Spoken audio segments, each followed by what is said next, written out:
Alex, bom dia, paz e graça seja multiplicada. Colocação que você fez aqui com relação a João capítulo 14, né? Eu quero ler aqui com você o texto para ficar esclarecido. João 14, 16, 17, você não pode esquecer do versículo 18, que é contexto, né? Eu rogarei ao Pai e Ele vos dará outro Consolador para que permaneça convosco para sempre. A saber, o Espírito da verdade, que o mundo não pode receber porque não vê nem o conhece. Mas vós o conheceis porque Ele habita convosco e estará em vós. Não vos deixarei órfão, voltarei para vós. Observe aí que Jesus ele está falando de duas personalidades. Mas se você parar para analisar, ele está falando de duas personalidades num só.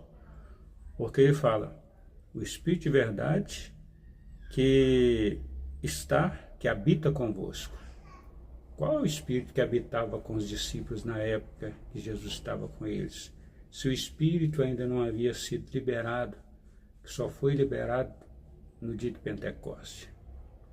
Primeira pergunta, tá?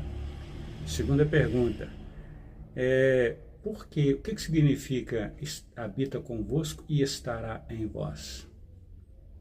Terceira pergunta, por que não vos deixarei, voltarei para vós? Então observa aí que Jesus está falando do Espírito Santo, tá? Mas ele está dizendo de um Consolador que está com os discípulos.